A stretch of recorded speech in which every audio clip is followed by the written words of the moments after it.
Okay, so I want you to picture a specific moment. It's, say, 5:30 p.m. Right. End of the day. End of the day. You're closing your laptop, your eyes are, burning a little bit, your back hurts, and you feel absolutely exhausted. Like you've just run a mental marathon. Exactly. But then you look back at what you actually produced today, and the list is, well, it's basically empty. You answered emails, you were on some Zoom calls, but the big thing, The one important project. you didn't even touch it. It's the defining paradox of the modern worker, isn't it?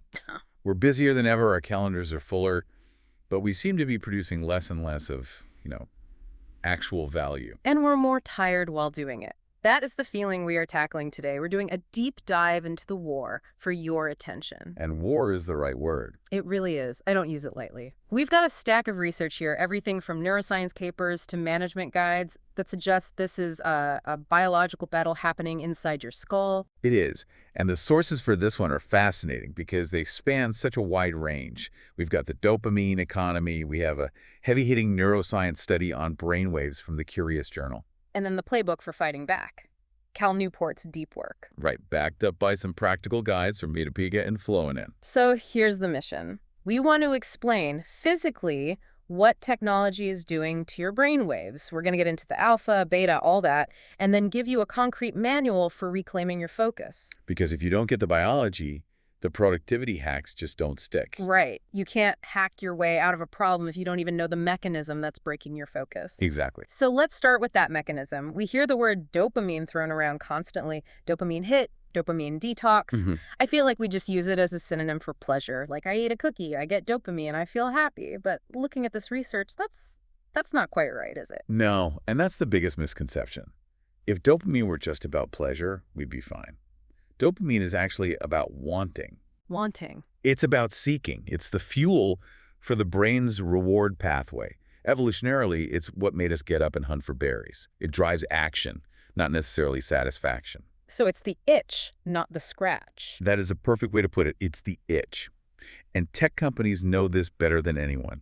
They are using what's called intermittent reward systems. Which is the exact same psychology as a slot machine. It's identical. That comparison always freaks me out. Because with a slot machine, you pull the lever and you don't know if you're going to win. And that uncertainty is the key.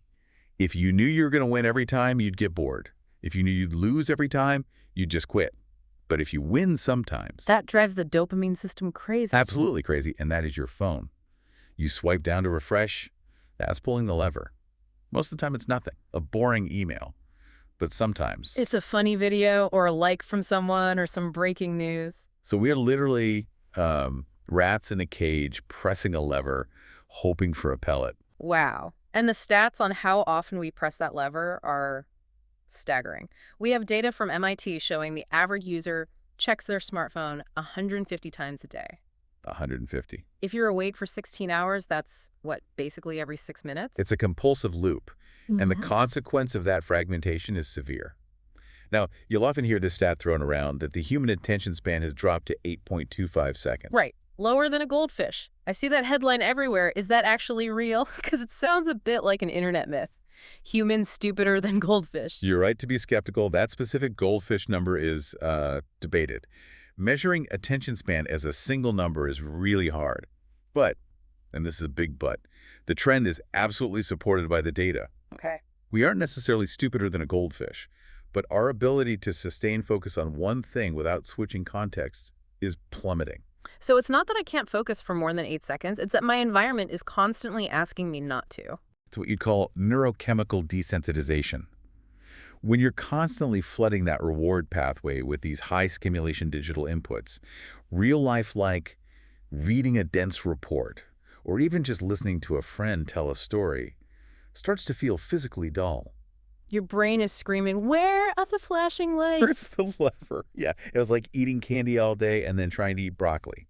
The broccoli isn't bad, but your palate is just wrecked. We've wrecked our cognitive palate. Exactly. Okay, so that's the chemical side, the dopamine. But the part of the research that really stopped me was the electrical side, the brain waves. This study, Modern Day High, hooked 100 people up to EEGs to see what happens when they scroll. And this was the aha moment for me and the whole stack. Me too. Because we usually think checking our phone is a break. You know, you work hard, you get tired, and you think, I'll just scroll Instagram for 5 minutes to relax. Right, it's my downtime. The EEG data says it is the exact opposite of downtime. To get this, we need to look at the different brain waves. You have alpha waves. Think of alpha waves like a car idling in neutral. It's a calm, resting state. You're awake, but relaxed. This is where you regenerate. Okay, alpha is the idle. Then you have beta and gamma. Beta and gamma are when you stomp on the gas pedal. These are high-frequency waves for alertness, active processing, problem-solving, Stress.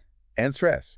And then you have delta waves, which are usually for sleep. So what happens when we scroll? Chaos.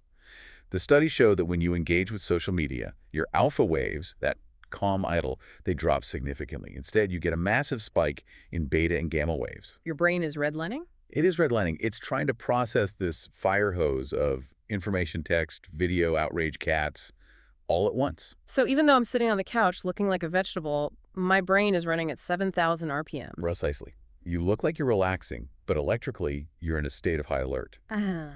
But here's the kicker. It's not just what happens during the scroll. It's the hangover. The hangover. The study found those beta and gamma waves stay elevated long after you put the phone down. And the alpha waves, the calm ones, are delayed in recovering. So I put my phone away to get back to work, but my brain is still vibrating from the scroll. Yes. Yeah. You're trying to write an email, but your brain is still redlining. And then to make it even worse, prolonged scrolling leads to an increase in delta waves. Wait, delta's sleep, right? Normally. But in an awake person, high delta signals mental fatigue, cognitive exhaustion. That explains the doom scrolling feeling perfectly. You know, where you've been on your phone for an hour and you feel wired and stressed. That's the beta gamma. You also feel completely drained and zombie-like. That's the delta. It's a physiological paradox. Yeah. You are wired and tired, and in that state, doing deep, meaningful work is biologically impossible. You aren't just lazy. Your brain is chemically and electrically unfit for concentration. And this connects directly to this idea of attention residue. Because we still have to do our jobs, right? We can't just tell our boss, sorry, my delta waves are too high. But we try to multitask, and it sounds like that's just making it worse. Multitasking is the great myth of the modern workplace. We physically cannot do it. We're actually context switching, jumping back and forth really fast. And this is where Sophie Leroy's research on attention residue comes in. Residue is such a gross word for it, but it really fits. It fits perfectly. Leroy found that when you switch from task A to task B, say, you're writing a report and you tab over to answer a Slack, your attention doesn't fully follow you. A part of it gets stuck on the last task. A significant chunk of your processing power remains stuck. You're reading the Slack message, but part of your brain is still thinking about the report. It's like when you have too many tabs open on your browser. Even if you're looking at one tab, the other 50 are running in the background, eating up your RAM. That is the perfect analogy. You're operating with less cognitive RAM.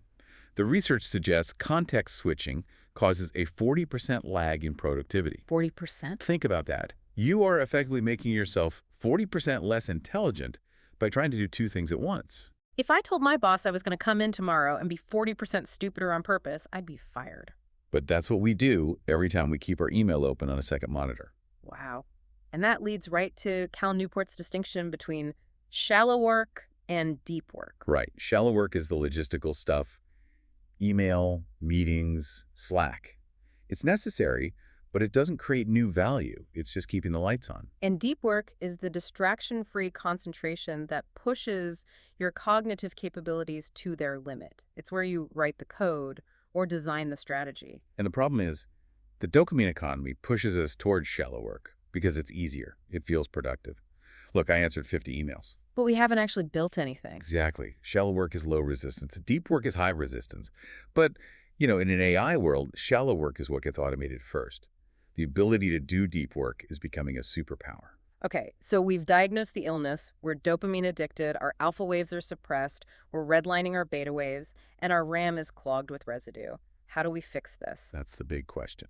The sources point to Cal Newport's philosophies, and what I like is he doesn't just say quit the internet. He gives us 4 different fighters to choose from. He does. He acknowledges we all have different jobs, different lives, so you have to choose the style that fits your reality.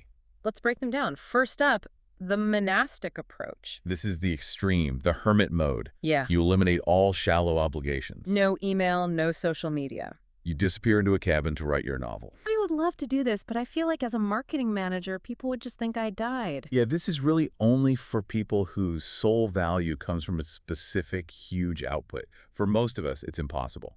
So then you have the bimodal approach.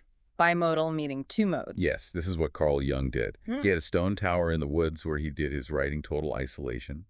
But then he'd return to Zurich, run his clinic, see patients. He split his time clearly. So for a modern worker, this might look like a think week, like Bill Gates. Or even just blocking off 2 full days. Tuesdays and Thursdays are deep work days. I am unreachable. Other days are for meetings and email. That still feels like a luxury for a lot of people. If your boss expects a reply in 30 minutes, you can't just vanish for a Tuesday. Which brings us to the Rizek approach. This is the one I think works best for the average office worker. It's about habit. Right. You schedule deep work for the same time every single day, say 8 a.m. to 9:30 a.m. Before the chaos starts. Exactly. You build a rhythm. Your brain learns, okay, it's 8 a.m., time to focus. You don't have to decide to work, the schedule decides for you. I like that one. It removes the friction. But then there's the last one, which sounds the hardest. The journalistic approach. This is named after Walter Isaacson, the journalist. He could switch into deep work mode at a moment's notice. If he had 20 minutes between interviews, he'd hammer out 500 words of a book. That sounds incredibly difficult. Yeah. It is. Think of it like being a parent of a newborn. You don't have 4 hours of silence. You have 15 minutes while the baby is napping. Can you switch your brain to genius mode in those 15 minutes? Wow. That takes years of practice. Most of us, if we have 15 minutes, would just pull out our phone. And that is the trap. And this brings up the most painful piece of advice in the entire stack. If you want to relearn how to focus, you have to follow this rule. Make friends with boredom. Ugh, I hate being bored. We all do. But here's the thing. If you whip out your phone every single time you have a spare second waiting in line, in the elevator, you are weakening your focus muscle. You're teaching your brain that it never has to tolerate a lack of stimuli. Exactly. So when you sit down to do deep work and it gets hard, Your brain panics. It says, I'm bored. Where's the phone? Where's the dopamine? you have to practice being bored. If you can't handle 30 seconds in an elevator without a screen, you certainly can't handle 2 hours of complex problem solving. So the homework is literally stand in line and look at the wall. Yes. Be present. Let your mind wander. That is the training ground. Okay, I can try that. But what about the residue issue? Let's say I'm doing the rhythmic approach, I've done my 90 minutes, but now I have to switch to a meeting. How do I stop my brain from dragging the old task into the new one? There is a very specific tactical tip for this in the Halatika Guide. They call it the finish line ritual. How does that work? It's simple. Before you switch tasks, you stop. Mm. You take 60 seconds and you write down, physically write down. Here is exactly where I am. Here's the very next step I need to take when I come back. Why does writing it down help? Can't I just think it? No, you have to externalize it. Writing it down offloads it from your working memory. It gives your brain closure. It tells your subconscious, it's okay, we have a plan. You don't need to keep spinning on this. It flushes the RAM. It flushes the RAM. I love that. It's like saving your game before you turn off the console. Perfect analogy. Ugh. You save the game so you don't lose your progress. So let's talk about rebuilding the brain long term. We mentioned how the EEG showed we're wrecking our brain waves. Can we actually fix them? We can. The brain is plastic. The meta-analysis on mindfulness was very encouraging. It looked at 111 randomized controlled trials. And what did it find? It found that mindfulness interventions, meditation, focused breathing, don't just relax you.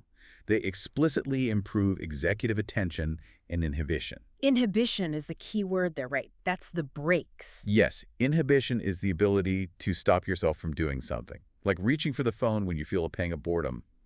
Meditation trains that braking system. And we don't need to go live in a monastery for this. The guide suggested structuring the day with specific ratios. Right. There are a few popular ones. The 5-2-17 rule is a big one. 52 minutes of focused work, 17 minutes of break. Or 7-5-15. Or 7-5-15.